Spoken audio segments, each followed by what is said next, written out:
Well, you may have heard that women over the age of 30 should be using a nightly retinoid, but did you also know that we should be using a vitamin C serum?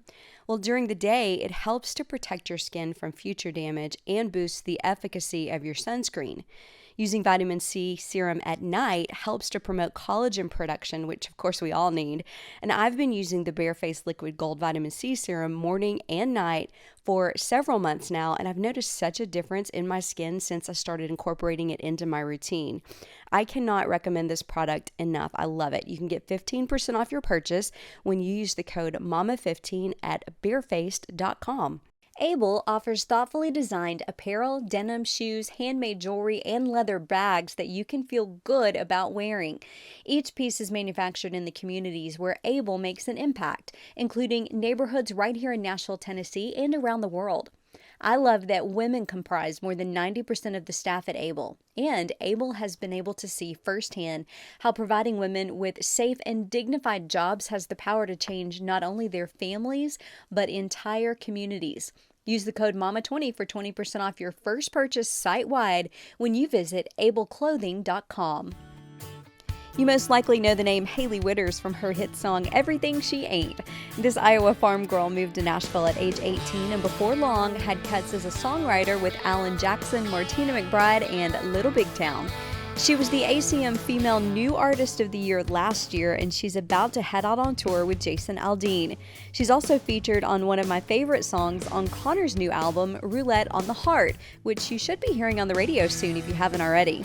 Her mom came over while she was in town from Iowa, and it was so cool to learn more about Hailey's journey from the cornfields of Iowa to the big stage. So I was the biggest Hailey Whitters fan before Connor told us that that is who he had asked to feature awesome. Duet on Roulette on the Heart. But what do you think about the song? Oh my gosh, I love it. I love it. It's funny because you approached me about doing the podcast, and I'm like, yeah, sure. And I'm like, I haven't even heard this song. So then I hit Hailey up. I'm like, hey, I haven't even heard this. And so then, I got to listen, and I'm like, it was amazing. Yeah, it's so good. So I hope that later on I'm re-airing this because like it went #1 or something. So I'm crossing my fingers it'll be the radio single, but I just think it's a great song. It and is. Then of course Special Attachment because my oldest son directed the music video. Mm-hmm. So if listeners have not gone to see the music video, they need to go check it out because one, Hailey looks stunning in it. I just think it's so beautiful. And then it's just really pretty the way that they, told the story and everything. Mm-hmm. But it did definitely make me more interested in knowing more about her story. And she grew up in Iowa, so you had to send your baby girl about 600 miles away to Nashville. Terrifying. I'm sure. I can only imagine. Let's go back. Tell me a little bit about what she was like as a child. Okay. Well, she was the oldest of the crew, and I had my kids real close together, so she was a little mother hen, and still is with all the ones that came after her. Yeah, I always hear that about firstborns in a big family like that. Mm-hmm. They end up kind of helping you parent a little bit. They do. And Hailey is definitely an old soul. Like, she came out with all this wisdom. I'm like, how did that happen? And I was young when I had her, so I'm like, wow. She kind of raised me a little bit, too. Yeah. How old were you when you had her? I was 20 when she was born. You were young then. And then she's the first of 6 children, right? Yes. Tell me the order of, who came when. Okay. So Hailey was the oldest, and then I had Lakin, another girl, and then Drake had a son, and then another son, River, and then another son, Tiger, and then the youngest is Heavenly. Oh my goodness, these names. You got more creative as you went. Oh, I did. Okay, I got to go back to Tiger. Is that on the birth certificate? Yep. But it's not Tiger like the animal, it's Tyger. Oh, okay. Yeah. To be creative, or it's somewhere in the family name? Well, when I wanted to, it's kind of a funny story too. River, the one above him. Yeah. I was pregnant with Tiger, and I was on the treadmill working out that day, and we're struggling, and everybody, because I started getting more creative with my name. Hailey was kind of, you didn't hear Hailey very often. Yeah, at the time it probably wasn't that popular. Now it became one of the most popular. Right. And then it became a thing where everybody's like, what are you going to name the next one? Because everyone got a little more interesting, and so they always had these expectations. So that when I was pregnant with Tiger, I was kind of struggling, and I'm like, oh, what can we name him? And I wanted a boysy, outdoorsy kind of name. Yeah. And River, who was like 2 or 3 at the time, I forget how old he was, but I'm like, River, what should we name your little brother? And he goes, let's name him Bear. And I'm like, Bear? And I'm like, what about Tiger? He's like, yeah, let's name him Tiger. Oh, that's fun. So he had something to do with the name. Yeah. And I mentioned a few people. I'm like, what do you think of Tiger? And they're like Tiger Woods? And I'm like, no, not like Tiger Woods, just like Tiger, like the, ferocious. Yeah. So we went with that. And that's pretty cool. And then your daughter is Heavenly? Yeah. How pretty. And she goes by that name? Yeah. Yeah, that's really neat. That's sweet. So she was the Heavenly last baby. Yep, she was. Her full name's Heavenly Angel. So. Oh, really? So even has the Angel middle name. Okay, that's so cool. You just inspired all these moms listening to go get creative with the names. I love it. So tell me a little bit about Hailey's personality as a child. Like you saw that she was creative, musical, all those things pretty early on, right? She was always singing along, and I noticed early on, like she can carry a tune. She's knows what she's doing, and she was always real. She would always get the kids involved in these little skits or musical things, and she was always had it so organized and had a vision of how she wanted it. And when they weren't doing it just like she wanted, she'd be like, no, not like that, do it again. So she always she was kind of directing the show.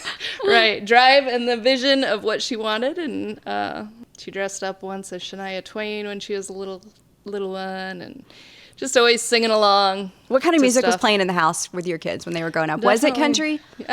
It was. However, I always tell people, like, it wasn't like old. Haley's very old country, loves that. And I was always not listening to old country. I'm like, I was whatever was popular at the time. Cool. Okay. I was kind of more, not really pop, but like rock and a variety of all kinds of different I think stuff. I've heard her reference maybe a like Mellencamp influence and like a little bit of like that kind of which I kind of grew up on too. Like that was super popular. So you see this in her. Would you have ever guessed at the time though that like it would become a thing and something that you were going to have to figure out, okay, what do I do with this goal she has? Not like I was me and her dad both. That's the one main thing we had in common is we both loved live music and concerts, and we were always comparing who went to this many concerts and whatever. And so we were always huge fans of live music. And I'm very much a dreamer. Like when she showed the interest in the music, I'm like, okay, what do we got to do? And, she probably was getting a little older, maybe 11, 12, when I could tell, she really has a passion for this. And how do I help? Had you heard her sing at that point, like anywhere, whether it was church or school talent show or anything like that? No, not at all, really, because we were Catholic at that time, which Catholic church songs. Nobody's standing up and doing the Sunday special, right? She was not, definitely no. So, in fact, I did encourage her when I seen how much she loved singing. I'm like, you should go out for show choir. Yeah. And get involved in that. And so she did do that in junior high, but she's like, I don't really like the songs they're singing and what they're doing. She wanted to do her own thing, didn't she? So she ended up, I think, dropping out of show choir too. And then guitar, she wanted to start playing guitar, so we set her up with lessons to do that. And her guitar teacher was great. I think it was one of her first lessons she went in. She's like, I want to write my own songs and sing my own songs. And he totally molded her little lesson right around what she wanted to do. Mm-hmm. And I think she was recording songs with him within the first couple months where he'd play guitar and she'd bring in her lyrics and they'd put it into song format. And when you heard those recordings, were you thinking, okay, she's pretty good? Yeah, I always, you always think your kids are amazing at whatever they're the best at whatever they're doing, right? So, yeah, I always thought she was good. And I just wanted to, I think early on, I went to some little class or something at school with the kids on how to help guide your children, figure out what their passions are and help to kind of guide them to get there. So I remember I'm like, okay, now this is a long ways away, and I don't know nothing about Nashville or Tennessee, but you did know that's where she needed to be if she was going to do it. You knew enough. I knew I needed to get her at least down there and let somebody hear her and, somebody that knows something about it and like help guide her, because I didn't know where. She, at one point, when she got to be about 15, then she wanted to just move to Nashville. And I'm like, move to Nashville? What are you going to do? Like, how are you going to live? She's like, well, I'll just I'm like, where are you going to play? She's like, I'll just play on the street. And I'm like, okay, well, that's, she was 15 at the time. So I'm like, this will fizzle out, or she'll find a boyfriend and get distracted. Yeah, for sure. Something else. But they never did. And so when it came time, it got closer. I think she was maybe 16. And I'm like, let's go down to Nashville. And I somewhere read Renee Grant Williams' name. You said that was probably just from like Googling or reading an article that she gave. I was reading. Yeah, and she was a pretty famous vocal teacher here in town and had worked with a lot of big names. Yeah. And so you figured out a way to get her in for a lesson with her? Yeah, so I think it was a music magazine or something I was reading in. So I'm like, I'll just look her up and try to get Hailey in for a lesson. And hopefully Renee can point her in a direction, because that was about all further I knew about Nashville, is find a vocal person and let somebody hear. So, what do you remember Renee's response to seeing Hailey being? Did she kind of help you maybe validate? Yeah, maybe there is something here. Yeah, I don't think I sat in on the lesson. I think it was just Hailey and Renee in there. But I remember when it was over, Renee comes out and she goes, she's really good, but you got to be present to win, or you got to be in that. I forget how she worded it, but it's like you have to be in Nashville to take it where Hailey wants to take it. Yeah, and you weren't in a situation where you could just pick up and move to Nashville with Hailey and let her pursue her dream. You had 6 kids. Right. I mean, you guys is it a trucking business that your family owns? I own a trucking company. My husband owns a construction company. So wow. Y'all are tied down to where you are, for sure. Yeah. There was not going to be any moving to Nashville for either one of us right away, but she was only 16, and I'm like, you got 2 more years of school. Just keep doing what you're doing, and if that's what you want to do, we'll figure it out. Were there more trips to Nashville? There was a couple, I think, before she graduated. And I think when we came down for the Renee thing, maybe we just did that lesson. Then the next time we came back, Renee was having like a workshop on how to be a performer, to where you get up on stage and you got to perform in front of her little workshop of people, which was really fun. And that whole trip, I told Hailey when we were going, because it's a long trek to get down there, I'm like, let's check out colleges while we're there, and we'll just check everything out. Did she want to go to college? Not really, but I think she thought, if I tell my parents I'll go to college to be able to go to Nashville, I'll do it. She's willing to do it, yeah. And I'm like, so we looked into Belmont. We toured Belmont while we were down there, and they had a music business program. And I'm like, Hailey, it's stuff you'll need to know probably if you're going to pursue this. So they kind of go hand in hand. And she was all for it, I think, just to get down here. Yeah. She wasn't going to tell us no if that was her. Is that what she did, music business? Yeah, she took music business there. So when she came to Nashville, what is the first thing you remember? Because I feel like maybe the songwriting part didn't take her as long, because she got some cuts that were really impressive. One of them was, I think, Alan Jackson. Another was Little Big Town. Do you remember those phone calls or that news that those people were actually going to cut songs she had written? Yeah, well, her very first cuts were Martina cut 2 of her songs. Really? And I remember that one because it was like, oh my gosh. There were so many little steps along the way that Hailey would call and be so excited, and we'd be like, oh my gosh, here we go. This is the big deal. Yeah. And it was like her first gig in Nashville at one of the bars, and we traveled down just for that. And it was a music round, which now I laugh about it because I've been around enough to know, oh my gosh, I can't believe we drove down there for her first music round. And that's a good mama, though, because at the time, everything in the early parts of the journey feels like a big deal. It does. Like, this is going to be, like, I used to think he'd go stand in line at an open mic night somewhere just to play, which you probably know what that's like too. But Connor would go to Puckett's, or he did the thing where you got to audition and be part of the Bluebird series, or those kind of things. And I can remember how we got as excited about that as we do now about, this album just came out, or what. Isn't it funny? Like, at the time, but you just kept thinking, you never know who's in that room. You never know who's going to hear you. Yeah. Like, those kind of things. Yeah. So it was just kind of, I don't know, just really fun to dream along with them and think like, what if? But at the same time, as a mom, you're like scared to death because you're like, hey, what if not? Right? I just never even thought of the what if nots. I was just so certain this is it. Yeah, yeah. But it's funny, and I remember a couple times we loaded a bunch of relatives up in the motorhome and drove down because she had a half-hour time slot at Richard's, which was a restaurant. to play. And you loaded up the RV to come. Oh, wow. we Because that brought felt like a some big aunts, deal, right? Yep, aunts and cousins. And we're like, you guys got to be there. This is a big one. Oh, my goodness. 30-minute playing slot. Oh, my goodness. And now she's in, and that like, was probably the first big 2 or 3 arenas years, and stuff. But yeah, it's funny. Yeah. It's funny because, you just don't know where it's going. But as a parent, you kind of believe it's going to happen. But after a lot of years and a lot of things, you're like, yeah. But she enjoyed all of it.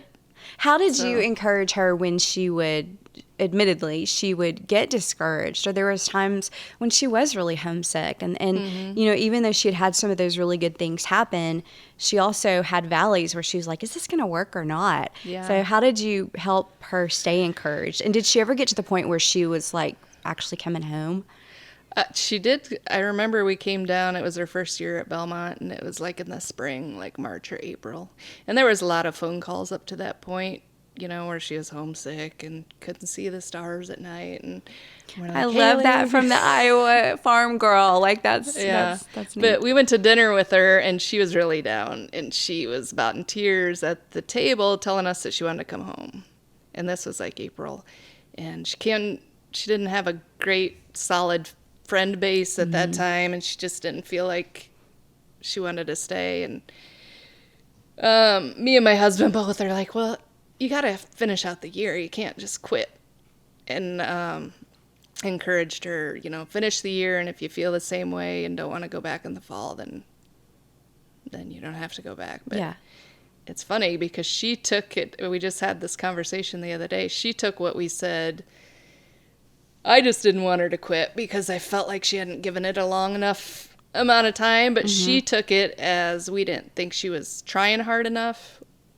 Oh. Is how she interpreted it, which I just found out recently, and I'm like, it wasn't that at all. Like, I just, you know how long it's going to take, and you know how hard a road it is. Yeah. You don't want her to regret giving up so early either. Yeah. So, and it was good that she didn't give up then, because by the time the semester was over, she had found better friends and that had a last plan couple for of next months. year. Yeah. And so she was all. She's probably thankful that you you didn't let her, you know, give up. Right. Give up then. Right. Yeah. But there's been, there's a lot of disappointments along the road, and a lot of times where sees her friends back home getting married and having kids and doing this, and she's like, what am I doing? Feels like she's missing out. Yeah. Has it been hard for her to be away from the siblings?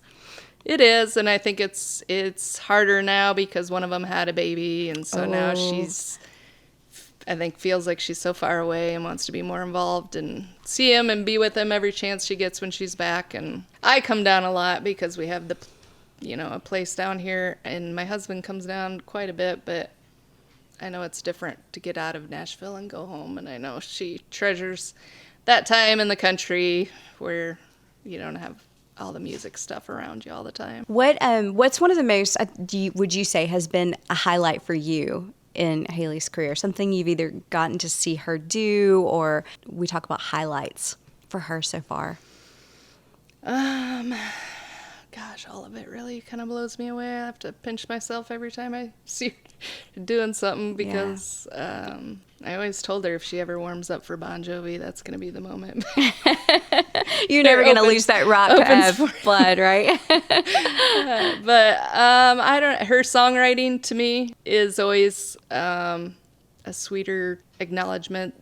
Artistry is awesome too. But as far as, to me, writing a great song. Very rewarding maybe to see happen. And then to see other people validate that in her by cutting her songs has got to be pretty special. Recently when she was touring, and the Iowa Hawkeyes and the Cornhuskers have a big rivalry.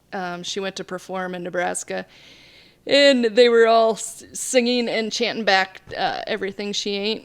I thought that was fun. Yeah. Which was awesome because it wasn't too long after we'd played each other, and there wasn't a lot of love between the two states. But I'm like, that's really awesome. Did you get a video clip of that, or were you there? I did. Yeah. So somebody sent it, and well, I videoed it myself because I was standing there. That was something. As soon as they get a song that you know, it's on the radio and everybody's singing along too, and they know the words too. That's when you so see far the crowd start singing back, you're just Yeah. like, okay, wow, this is really resonating with someone. Of course, it's always so special for someone, you know, anytime they get invited to be on the Opry stage. Yes. What do you remember about when Hailey was invited to make her debut at the Opry? Oh my gosh, I can still remember when she called and was so excited that she was going to play the Opry. And I'm like, oh my gosh. And yeah, I think we had at least 20 people from home come down. Did y'all load up in the Winnebago again and come down? We didn't. Allegiant got a direct flight from Cedar Rapids to Nashville. So we all loaded up on that plane and Wow, that's really flew cool. down. But it was awesome. We got an Airbnb and I think there was close to 20, but me and Bill, her dad, we got to go backstage and do all that and see her warming up with the house band and singing, and it was crazy. Was it your first visit to the Opry? Well, that's a funny story. It wasn't my first visit to the Opry, but early on, and I forgot to share this with you earlier, but early on, I think it was the second trip down when she had the vocal lesson with Renee. Me and my sister came with me and a good friend of mine, and we went to Tootsie's that night and hung out, and we met Roy. Was Hailey with you? No. Oh, okay. I mean, This the was mamas like went after out. hours. Okay. Mama's down on Broadway. And we met Roy Clark's band at Tootsie's. Oh. And two of them, I think one was his musical director and one was another one. And we were like visiting with them. We're like, yeah, my daughter's coming down to Nashville and she's going to be a big star. And he's like, we're playing at the Opry tomorrow. You guys ought to come over. We'll get you backstage. Somebody from Roy Clark's band? Yeah. I think Oh. it was his musical director. Okay. And then we're like, yeah, you're just joking. You're not really. And he's like, no, really. And we're halfway believed him, halfway didn't. Yeah.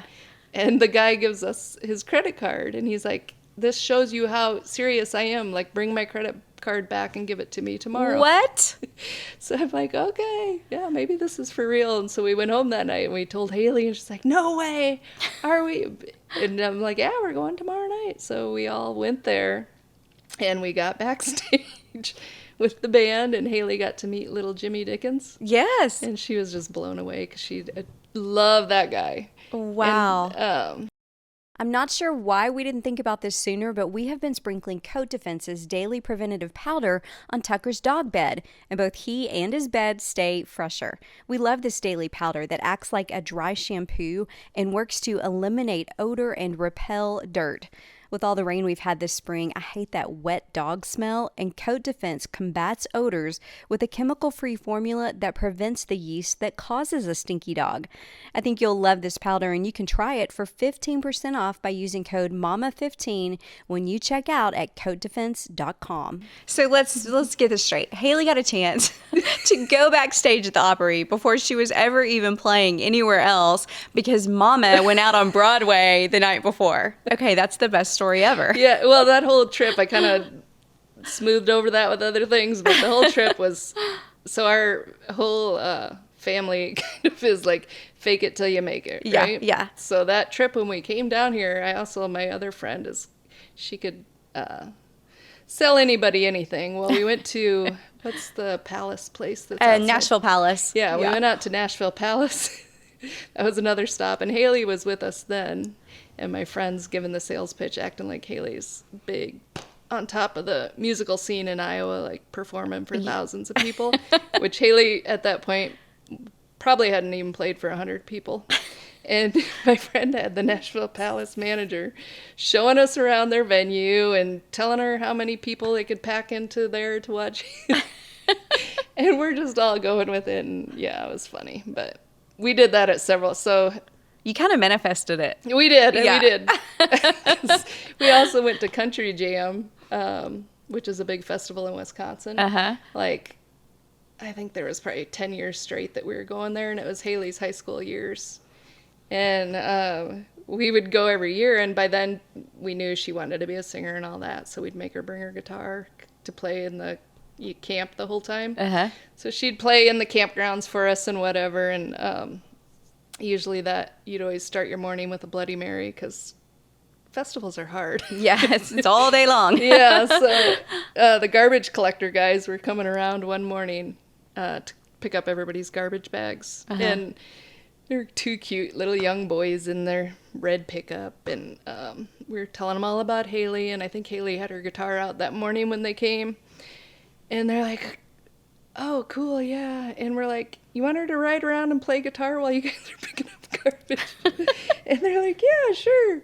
So they put the tailgate down, and Hailey hopped up on their tailgate, played guitar and sang while the garbage guys, and they're not, they were just the campground kids, basically. Yeah, with the back of a pickup truck, yeah. Yeah, it wasn't a real garbage truck that we made her, but she jumped in and sang around. Those are the stories that are fun, though, when she's at this point in her career, right. to look back at, like, okay, those are the days. Our favorite story is one of my friends worked at Kirkland's, like the gift and home store, and asked Connor early on if he would come and sing Christmas songs at their Kirkland's open house Christmas sale. So we laugh all the time. Like last week, he was on a billboard in Times Square for his new album. And so we're like, boy, you come a long way from Kirkland. Yeah, no doubt. Those are the fun stories to look back on. They are the best. Do you have a favorite Hailey song? Gosh, there's so many. But the ones I like aren't necessarily ones you'll probably ever hear on the radio. Mm-hmm. Yeah, I think that's the case for a lot of us moms sometimes, of knowing like the ones that, I don't know, have deeper meaning or message or something, may not be the most what the business considers radio friendly or something, exactly. I guess. One of the songs I was talking earlier that is super special in your family is the song One More Hell that she wrote, and that was a tribute to her brother. Do you remember when she played that for you? Yeah, so right after the funeral, we loaded the kids up in the camper and took off for a couple months we weren't sure where we were going, but we didn't want to stay in town. Yeah. And I feel like she wrote that song or part of that song in that camper. And I feel like she played it for us then. Oh, wow. I think. Yeah. So this is her brother. What was his name? Drake. So he was Drake. And he's the one directly under her, right? Second born or third? He's third. Lakin's next, and then Drake. Okay, so Drake was your third born. Yeah. And he was in a car accident in just outside of where you guys live in Iowa, right? Yeah. So Hailey you said it was the night of his 19th birthday? Yeah. Wow. How did you as a mom walk that journey? I don't even remember, honestly. I feel like a couple years after that was kind of a blur. Wow. Yeah, I can only imagine. The night of his 19th birthday, what had y'all done that day? Like, what was that? That day, the whole thing's kind of bizarre because he was supposed to, I was in Nashville. You were here. Not that, right before that, like the weekend before that. And my husband and the boys were all supposed to take off to go to Canada to go fishing. And so I got home from Nashville like Sunday night and Drake was home. And I'm like, what are you doing here? You're supposed to be in Canada. He's like, oh, I didn't want to go. I wanted to work so I could make money because I want to be able to. He had just graduated high school and he was big on moving out and getting his own place. Yeah. So he was going to stay here and work, and so he could move out with his buddies and get an apartment. And so the day of his birthday, we went to lunch and nothing really special. Did you get a phone call or something, or? Not a phone about the accident. Mm-hmm. Not a phone call. It's kind of your worst nightmare. He was supposed to be up sleeping. And the cops came into my door at like 6 a.m. and they're like, break the news. And I'm like, I don't think it's Drake. Drake's up in bed. And you were home by yourself, right? Your husband's in Canada fishing with the other kids? Mm-hmm. Wow. So they're like, ma'am, we had a officer on duty that identified Drake. And I'm like, I don't think so. And I ran upstairs and he wasn't in bed. And truly worst nightmare. Mm-hmm. Yeah. Awful. And then was it up to you to tell the other kids, Hailey in particular? Because she was here, I assume. Yeah, I called Hailey, I called Lakin, and the rest of them were with Bill in Canada. I guess you had to call your husband. And they were out in the lake in Canada, so I had to call my sister's husband was with them too. I think he got a hold of Bill, who was in another boat. Okay. So she wrote that song sometime shortly after. It's called One More Hell. It's so special, and it's the way that she has, not just with that song, but she has such a gift for taking situational things and then making these melodies around them that is really special in the way that she said, my mom is not good. Yeah, but I bet that her personality is one that was cathartic, that helped her to process all of that. Yeah, I'm sure. Yeah. I'm sure that was kind of her therapy to work through that. Let's talk about Everything She Ain't. Okay. Change the mood a little bit. Yeah. That song, it was so popular. I was just telling you, I felt like it was on the radio like every time I heard it. It was a very successful song for her. Did you love it from the start? I did, yeah. It's very catchy, the little hand claps. And Jake, her husband, he produced the album. And he kind of came up with the hand claps and that kind of stuff, I think. So. Yeah, I think the production had a lot to do with that one too. Yeah, the way that it was done. There were a couple of quotes that I wrote down. I'm going to look on my phone. One's talking about her recording style. And she says, this producer said, I don't know if it was Jake or not, but said she almost seems to be oblivious to the recording process. She sings as though no one else can hear her.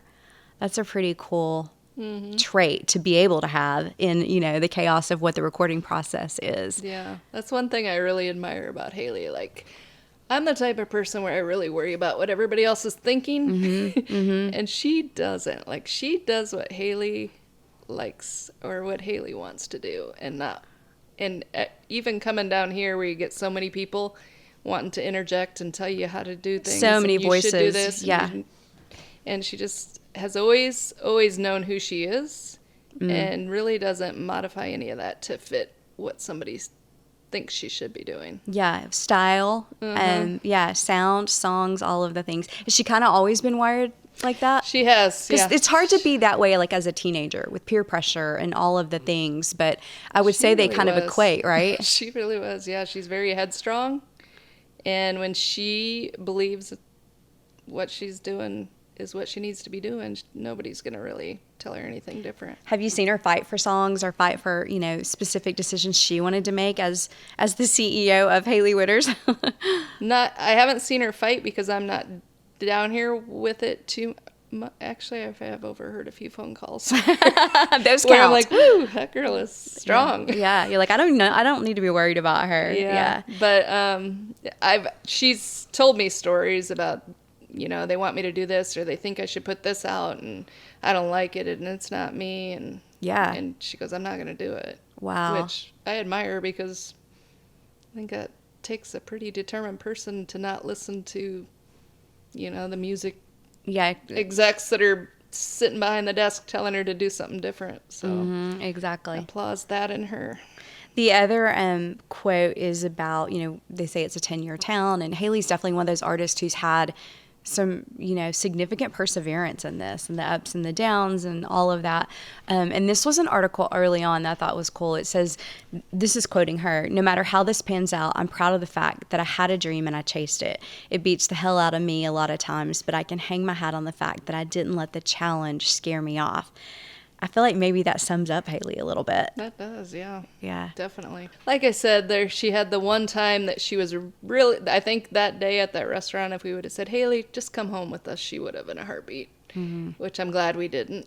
And I'm sure she's glad today that we didn't say that because she's had other downs and it kind of does beat up on you and she'll call home discouraged, but she's never really been down like that. Yeah. What do you think about her style? Her unmatched, her Iowa farm girl. What do they call her? The corn queen. The corn star queen. Yeah, she's a corn star. What do you think about that? At first, I thought it was cute. And then I'm like, it is cute. It's very cute. It reminds me of Hee Haw a little bit. It definitely does. Yeah, it does. There was because I go to so many concerts, there was a time where I'm like, Hailey, one of the things I love about music is concerts is they come out with these gorgeous, elaborate outfits. I'm like, wasn't sure about the corn thing for every show, but it definitely grew on me, and the fans loved it. And she's like, "Are you kidding me?" She goes, "People love it. If I come out in anything else, they're like, where's the corn skirt?" Yeah, all the little crinoline under the skirts and the dresses and the bows in the hair and all the things.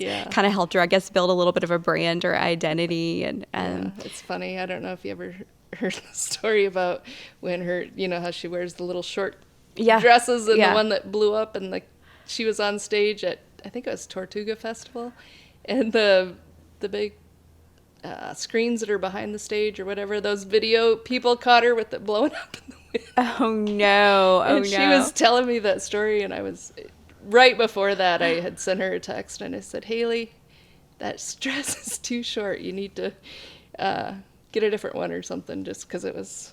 Yeah, you thought it was too short. Because everybody's below her, too. Like, when you're up on stage. Yeah, it makes everything shorter. I'm like, I hope you got something on underneath. And she started laughing. But anyway, about a week later, she sent me the picture of the dress blowing up on the beach. I'm like, oh, my God. That's hilarious. I would have been mortified. And she was so laughing about it. She's like, I don't care. That's real. She reenacted a little bit in her wedding pictures, though. I saw those really cute wedding pictures. And I'm pictures. like, bless your heart, because I would be mortified if that was me. Yeah, she's got those cute legs and everything. She's like, oh, what the heck? I'm like, well, good for you. Yeah, she's the bloomer pictures from the wedding just cracked me up. Tell me about the wedding. It looked like it was kind of magical. Yeah, the wedding was beautiful. Was that back home? Yeah, that was at our farm. Yeah, so the corn star got married in a cornfield. Yeah, she did. And that was, I think, another vision. They got engaged in a bean field, I believe, right behind our house. So we don't live at the farm that she got married at, but there's a bean field behind, and that's where Jake proposed. And then, yeah, she, from the get-go, wanted to get married out in a field on the farm. So, again, I'm worrying about that and thinking, they wanted to get married in September, I think it was October. Mm-hmm. And I'm like, Hailey, sometimes we have snow in October. Like, you can't get married in October in Iowa. And I was scared to death the whole time that watch it be snowing or raining or something. But she had a beautiful day. Yeah, it looked like it was really sweet. And when did you meet Jake? I met Jake. Oh, they met at Belmont. They were in a class together. Okay. And Hailey, I was down in Nashville for something, and they weren't even dating yet. And we went to, had the whole street in Demumbrian shut down. There was a concert. We were outside the fence, and Jake was inside the fence with a couple of friends. And as soon as she seen him, she ran over to the fence, and she's like, I could tell that interaction. I'm like, uh-oh, who's this guy? You could see it was a little bit more. And that was Jake. Tell me about the Grammy nomination. That had to be pretty special. Yeah, that was crazy. Just to have your daughter's name associated with the Grammy Awards, it's got to be a pretty cool thing. Yeah, that blew me away. Crazy. One more of those crazy things that you kind of forget about, and you're like, yeah, that really did happen. And the other one I think that's so special was this year. She was ACM New Artist of the Year. New female artist. Yeah, yeah. Do you watch that from home? We watched that one from home, and then this fall she had another one that we actually came down and went to. So you guys own, 2 large companies. You've got, a brood of kids and everything. So how do you manage getting to see or hit the road or go to shows, or how have y'all kind of managed that over the years? Because I'm sure if you could, you'd probably be at all of it, but it's not very realistic, is it? Yeah, it's funny because when she first started pursuing it, I wasn't at the trucking company when Hailey first started. Okay. Coming down when she moved down to go to college. So I came down a lot because that was my oldest too, and I'm like, I gotta get to Nashville and make sure everything's okay. And the mother of me was trying to keep a foot here to keep an eye on her, make sure everything's good, and keep everything at home. So back in those times, when she had first moved down here and I was coming down so much, I kind of figured, when she hits it, I'm going to be selling the t-shirts. Yeah. There all the time. But then, since then we bought the trucking company. And so I've thought I was going to be able to just do a little bit there, but that turned into a lot of time and a lot of stuff. So I'm hardly ever getting to tag along that much now, which is sad. But I do when she has big shows and really cool venues. Yeah. Or she's playing with people that I love, I'm like, I'm taking off. There you go. I'll be back on Monday. Exactly. Yeah. She's about to head out with Jason Aldean, I think. Is that the next big tour for her? I think she's playing Dan and Shay this spring, doing some shows for them, and then she's doing some Luke Combs show, and then I think it's Jason Aldean. Yeah. Wow. So it's kind of hard because now it's you got to kind of pick and choose, and I'm like, I want to go to all of them, but I can't. What would you say that she got from her mama? She looks a lot like her mama. She looks like Mama. Thank you. That's nice. I would say definitely her dreamer. Kind of, I think I can, believe in you can. Mm-hmm. Some of that. She kind of came out believing in herself, didn't she? Yeah. And that's a really special trait for a girl to have. Yeah. Belief in themselves, confidence. The confidence she got from her dad. Really? I'm kind of got my head in the clouds as far as believing anything can happen. Yeah. But the confidence that she has, which is amazing and awesome, and I'm so glad she got it. She came from her dad. That's awesome. But I'd say her quick wit came from her mom. Sense of humor, Yeah. I think, came from her mom. But there was never really a part of you that was just like, oh, that's a cute little goal or dream. Oh, she wants to be a country star. That's cute. You were like, okay, let's figure this out. Yeah. That's pretty cool. Let's do it. When I grew up, my whole family, nobody really ever left Cedar Rapids, Shueyville. We're outside of Cedar Rapids, but Cedar Rapids is the city there. Mm-hmm. And I have so many relatives that live in there, and nobody ever wandered off to do their own thing, really, other than I had one sister that moved to Louisiana. So I always wanted to take off and venture off, but I'm like, I can't leave all my family here. I'll miss out on so-and-so growing up and this and that. And so when Hailey wanted to venture off, I'm like, scared to death that somebody's going to do that. But so glad she did. And I'm like, they got to wander off when they're young just to try it and see. And I'm like, I wanted her to get out of this town and kind of see what else the world had to offer.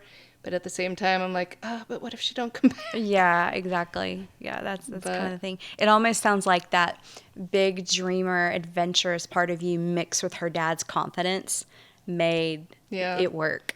Yeah, the perfect storm there. Yeah, exactly. What are you most excited about, like what's coming up next for her? Of course, she's about to be super busy with these tours and stuff. Is it that? Is it getting to live the dream of, opening for some pretty big names? Yeah. What I'm most excited about, I don't know. I'm excited for all of it. It's still kind of all so new and like a pinch me thing where you're like, am I going to wake up and that was all a dream that all this is happening? But she's talking about building a house back in Iowa. So I'm kind of most excited for that. That would be awesome. Yeah. She's on the road so much that she kind of thinks she can live wherever she wants to live because she's always traveling anyway. Right. So that part really excites me most. Where's Jake from? Will he be up for that? Jake's from Iowa too. Oh, I didn't realize that. Yeah. Oh, that's perfect then. Yeah. And I love that she's tied to her roots. Yeah. Too. It sounds like that's pretty funny that she decided, she found herself an Iowa boy too down here in Nashville. Yeah. What are the chances of that? Yeah. Next time we talk, Roulette on the Heart is going to be a big old hit, right? Yeah. We're going to hope that. Definitely. And then you and I will celebrate together at the #1 party. Exactly. Yes. That sounds amazing. It's been so fun to talk to you. Yeah. Thank you. It was great. Hey, if you haven't already seen the music video for Connor and Hailey's duet, Roulette on the Heart, I will put a link in the show notes. My oldest son, Cooper, directed and edited it, and it's so fantastic. Hey, thanks for listening. Be sure to subscribe to our podcast so you don't miss an episode. You can also watch on YouTube if you prefer. We are so glad you're here, and we'll be back with a new episode next week.